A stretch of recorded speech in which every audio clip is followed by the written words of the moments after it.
மௌலானா ரூமி ஒரு தடவை மக்களுக்கு பாடம் நடத்தி கொண்டிருக்கிறார்கள். அறிவார்ந்த செய்தியை, தத்துவங்களை எல்லாம் சொல்லிக் கொண்டிருக்கிறார். சொல்லி முடிச்சுட்டு அவங்க பாடத்தை முடித்து விட்டு இருக்கும் பொழுதுதான் ஒரு ஆளுங்க வர்றார்.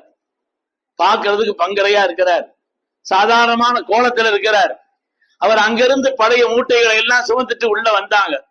வந்த உடனே மௌலானா ரூமி அறிவார்ந்த செய்தியை, தத்துவ செய்திகளை எல்லாம் மக்களிடத்தில் சொல்லிவிட்டோம் என்ற ஒரு விதமான கர்வம், ஒரு விதமான ஆணவம், ஒரு விதமான பெருமையில உட்கார்ந்து இருக்கிறாங்க.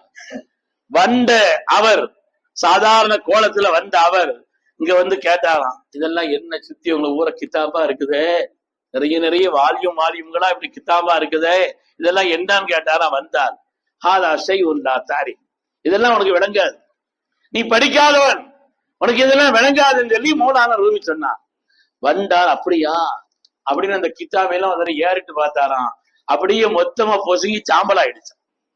அப்படி சாம்பல் ஆயிடுச்சு.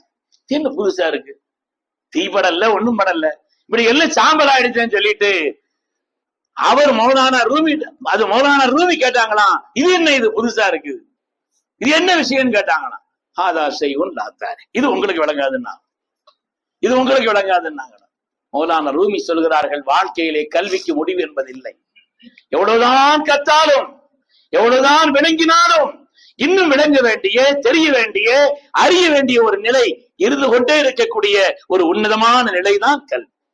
அந்த மகத்தான கல்விக்கு இஸ்லாம் சொன்னதை போல், ஊக்கம் தந்தது போல் உலகத்தில் வேறு எந்த ஒரு மதமும் தனி நபர்களும் இவ்வளவு ஊக்கத்தை தந்ததில்லை. அதனாலே நாம் சிறந்த கல்வியாளர்களாய், நம்முடைய சந்ததிகளையும் அப்படிப்பட்ட கல்வியாளர்களாய், பயனுள்ள கல்வி, மார்க்க உலக கல்வி மார்க்க கல்வி எல்லாம் பிரிக்க இல்ல, கல்வியை ரெண்டா தான் மார்க்கம் பிரிக்குது. பயனுள்ள கல்வி, பயனற்ற கல்வி.